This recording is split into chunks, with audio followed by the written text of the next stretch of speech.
Hi everyone, it's me, that guy who never uploads anymore. Today, I'm going to be doing something a little different from my usual content. I collect DVDs, a lot of DVDs actually. In fact, I even have some of these weird box DVDs that you can only play once and they never work again. Some of my DVDs are of real people doing real things that definitely happen, but who cares about that? Who wants to hear about cartoons? Anime sure is a weird medium, isn't it? I collect a lot of anime DVDs because I really enjoy not engaging with my own personal culture. I'm going to be going in-depth about the various anime DVDs I have in my collection that I've collected over the past year. These aren't going to be very comprehensive reviews of the content within the actual shows, but more the packaging, the special features, etc. The Cowboy Bebop 25th Anniversary Blu-ray box set released by Crunchyroll in 2023. That is a mouthful. Listen guys, this is one of my favorite animes of all time, but this box set leaves a lot to be desired. Let's start off with the discs themselves. They come in these weird sleeves with barely any labeling on them, and then while on the back it just labels all the different special features, but not really much to it. The actual case just looks kind of gross. I don't know if it was the person I bought this off of or whatever, but the art on the front just looks dirty and low quality. Not even high-stakes gambling can win me over with this one. Can you even really call this a box set? It's just one case with all the discs in it. When I think box set, I think multiple DVDs with different cases all put in a package that makes it easy to get the whole series. But I guess in the age of Blu-rays, that's a thing of the past. The amount of Haruhi occupying my shelf was forcibly shrunk by the passage of time. We got a couple special features on this baby, including a retrospective, interviews with the English voice cast, audio commentaries, a short called Ein's Summer Vacation, and some kind of music video for the intro that has the whole thing go through it.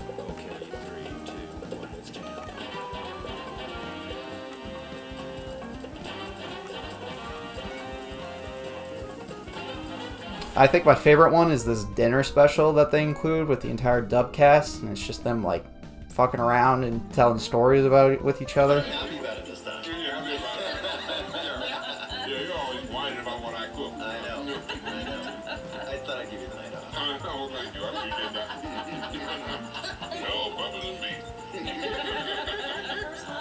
Now I know what you're thinking. Man, that seems like a lot of good extra features. I'm sure that's what makes this box set worth its value. Well, you would think so, but what if I told you that you could get the same stuff for $70 cheaper on Amazon right now? Yeah. My thoughts exactly. The only thing you get in this box are these postcards, display art. I'm not really sure what these are supposed to be other than just holographic artwork of the characters. Oh boy, I sure do love spending $300 on shiny paper. Now I bet you're wondering, Avery, why would you spend so much money on this box set if it sucks? Well, strawman that I made up in my head to forward the plot of the video, that's a great question. Picture this. It's spring 2023, and Lil Avery is at his second ever anime convention. He's already decided he wants to start collecting DVDs because fuck the corpos, and it just so happens that at this convention there's a dude selling a fuck ton of anime DVDs. Now, being a part of the Everything Made After 2007 is Dogshit Club, his eyes spot a regular, non-collector's edition copy of Cowboy Bebop right next to the super expensive collector's edition of Cowboy Bebop. Already salivating at the thought of ignoring social interaction to watch a 2-decade-old show, he goes to the ATM to fill his pockets with money. Unfortunately, when he gets back, some asshole had already bought the normal non-collector's edition of Cowboy Bebop, and being the stupid, money-spending homo sapien that he is, just says, fuck it, and buys a collector's edition box, unaware of the consequences this will lead to. So yeah, I think it's been long enough that I can say this is a piece of shit, and I'm gonna throw it in the trash. Well, that was a shitty way to start off the video. I wonder what garbage I have to look at now. Oh my god, the definition's been blank all these years. You know, a lot of boys tell me if you watch this show for like 20 minutes every day, Osaka herself will show up at your door and give you the secret to true happiness. Now this is how you do a DVD release, and it isn't even the whole box set. These DVDs actually have another pretty cool story to them. I found them at a flea market of all places, being sold by this older woman. It was pretty jarring considering they were mostly selling American theatrical stuff. Like, this was sitting right next to a collection of Final Destination movies. I got these for pretty cheap too. These DVDs typically go to pretty high amounts on sites like eBay, considering there hasn't really been a re-release in years. I think the lady kind of knew she was undervaluing the product because she tried to get me to buy this box set of Death Note, which I haven't seen that show, so I didn't really care. But anyway, on to the actual DVDs. The cases really reflect the aesthetic of the show with a playful and cartoony look while having these simplistic designs on the front. They even have these reversible covers if the simplistic designs aren't your thing. I really like the little character bios that come with each of the different cases, detailing information about the characters. Imagine your most traumatic experience being that over the existence of a fictional creature. These pamphlets also include a lot of cool behind-the-scenes information like translation notes, staff comments, production sketches, and more custom artwork. The menus are also really nice too. They're all super animated. Like, here's my menu for Akira. And here's my menu for Azumanga.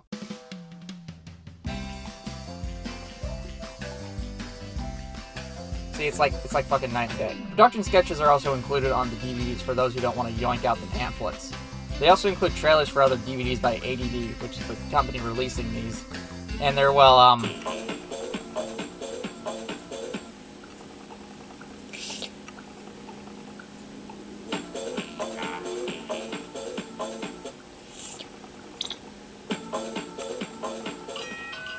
It's a package. Were you expecting something, Milk? They billed my credit card for that months ago! Hand it over! Give it! Didn't Consumer Credit Counseling Service tell you to melt your cards? What I spend my money on is my business, not yours! Besides, this is something someone like me shouldn't be without. There it is! Hold it right there, free! That's 5-year-old Evolution. The Super Milk Chan Show. yeah. They're a little weird. I've actually become quite fond of the DVD releases by ADV. They put a lot of effort in the overall presentation and the menus that you don't really see in modern Blu-ray releases, which really adds to the overall collecting experience. What the hell is this? Is this some kind of like Mobile Suit Gundam knockoff? Get that shit out of here. What the fuck? There's another one? Is this even the same show? Who are these jackasses? That's right, dear viewer. You've been fooled into watching a video about a 23-year-old anime that no one ever talks about. Full Metal Panic is a 2002 anime based off the manga of the same name, and takes a weird concept of mixing slice of life with mecha. It's like those artists who take Warhammer 40k's grimdark, hopeless, depressing setting, and then they draw the Sisters of Battle like this. The anime is animated by Gonzo, who made classics like Vandred and Kaleido Star. Words that probably mean nothing to anybody but me. Where it gets interesting is the spin-off, Fumofu, because it's animated by this little-known animation company. I don't know if you maybe heard of it. They're called Kyoto Animation. Yeah, the studio that gave us Haruhi, Lucky Star, K-On!, Nichijou, Clannad, fucking A Silent Voice, all started with Full Metal Panic. You would think that being associated with such a prolific studio would lead to more recognition, but I hear almost no one talk about this anime. The only thing I've ever heard about is in passing conversations is this fucking clip right here.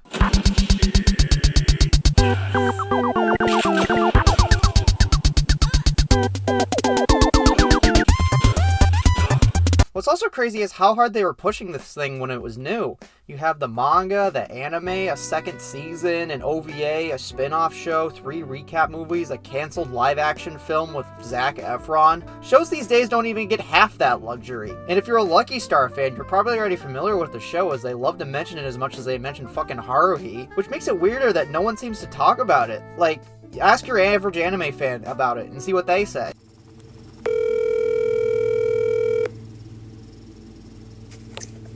Hello. Hey, do you know what an arm slave is? What? An arm slave. You know, like from Full Metal Panic? What are you talking about? I have no idea what you're talking about. You know, like from man, famous no. TV show Full Metal Panic? The comic episode of Lucky Star specifically has appearances from Chidori, Testarossa, and Sosuke. Ironically, one of the jokes of this episode is that Sosuke's card won't sell despite him being a main character. While doing some research for this video, I checked Japanese auction websites to see if I could maybe find like figures or something to show off, but they all had this exact same card. Actually, there's another scene with Sosuke in it that you're probably familiar with.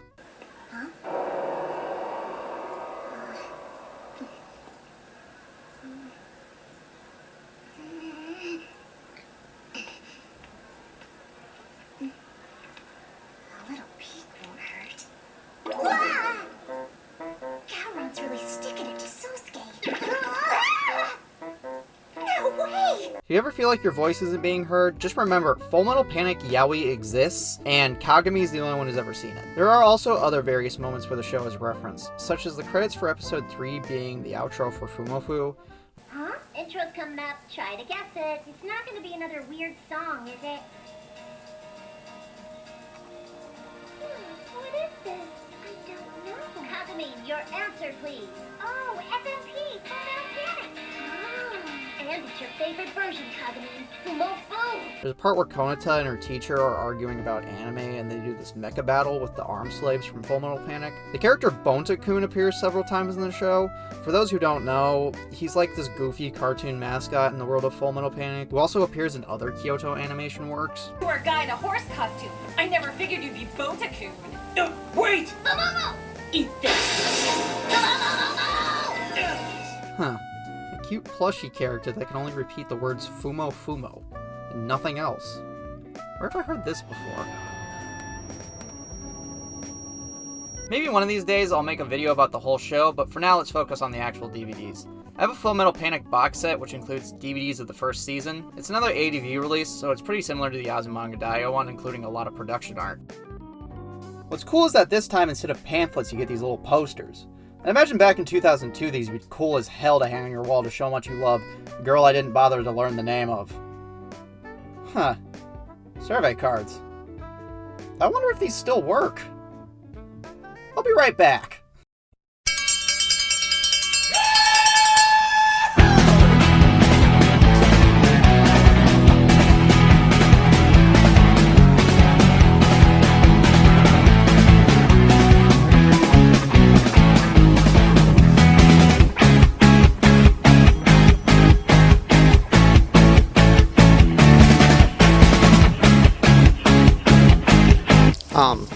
So I just delivered my surveys into the mail.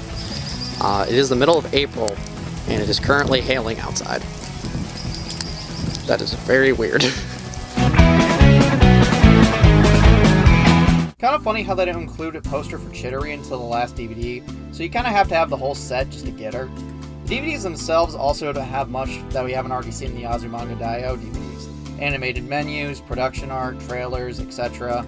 Though, they do have these anti-piracy screens read by the English VAs, which I thought was cute. Class rep, it's my duty to lay down some ground rules for viewing this material.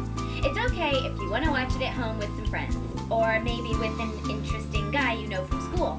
However, number 1, you can't copy it for anyone, not even your best friend. And number 2, you can't play it in public without permission from the people who made it. And the menus definitely capture the Fullmetal Panic aesthetic, with the mecha side of things at least. On to Fumofu.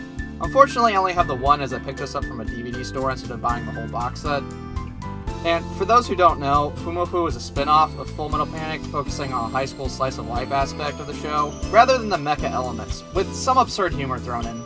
No offense to Gonzo, but comparing the animation of Fumofu to the original is like night and day. Kyoto did a really good job cleaning up the characters and making them look a lot cleaner.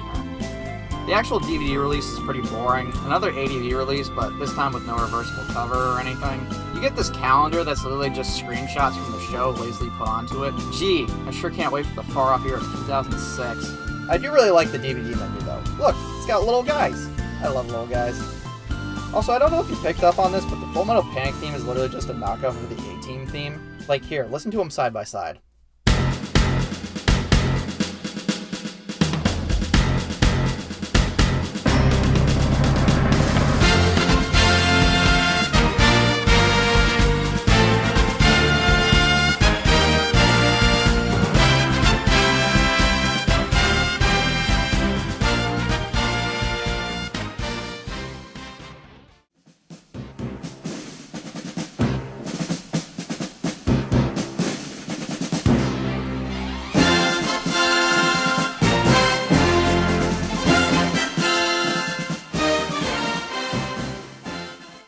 Sorry, that was kind of a nothing entry to end the section on, but I think I've talked about Fullmetal Panic for long enough, and besides, we still have the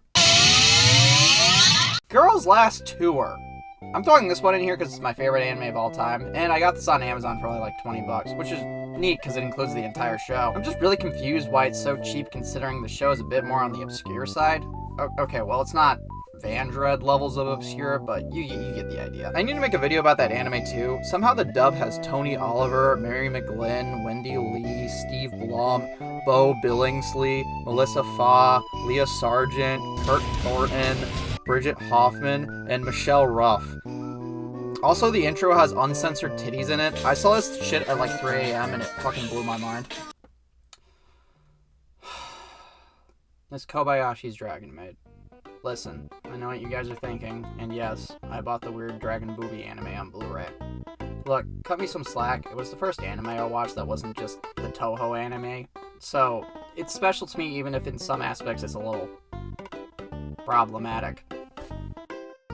The Blu-ray is actually pretty interesting. It's a 2-pack including the show on DVD and on Blu-ray, which makes me wonder what situation you would need this for, but on the other hand, I've never seen a release do this, so it actually makes it pretty cool.